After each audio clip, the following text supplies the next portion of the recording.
ಏನಾರು ಹೇಳ್ರಿ ಕಾಯದೊಳಗುರು ಲಿಂಗ ಜಂಗಮ ಅಂತ ಆ ಕಡೆ ಮುಖ ಮಾಡ್ರಿ ಈ ಕಡೆ ನೋಡೋದಿಲ್ಲ ಏನಾರು ಹೇಳಿ. ಸದ್ಗುರುಭ್ಯೋ ಸಭಾಭ್ಯೋ ಸಭಾಪತಿಭ್ಯೋ ನಮಃ.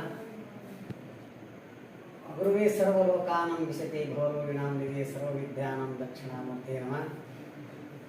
ನಮ್ಮ ಸುಕ್ಷೇತ್ರವಾಗಿರುವ ದುದನಿಯ ಶ್ರೀಮಠದಲ್ಲಿ ನಡೆಯುತ್ತಿರುವಂಥ ತಿಂಗಳ ಮಾಸದ ಪುರಾಣ ಪ್ರವಚನದಲ್ಲಿ ಪೂಜ್ಯ ಶ್ರೀಗಳ ಒಂದು ಸನ್ನಿಧಾನ ನಡೆಯುತ್ತಿರುವ ಈ ಪುರಾಣ ಪ್ರವಚನಕ್ಕೆ ಆಗಮಿಸಿದ ಭಕ್ತಾದಿಗಳು ಪರಿಸರವನ್ನು ಸಮರ್ಪಿಸಿ ವಾಸ್ತವಿಕವಾಗಿರುವ ಶ್ರವಣ ಮಾಸದ ಮಹತ್ವ ಏನು ಅಂತ ಅಧ್ಯಾತ್ಮ ಚಿಂತನೆಯ ಶ್ರವಣ ಮಾಡುವುದೇ ಮಾನವ ಕರ್ತವ್ಯದ.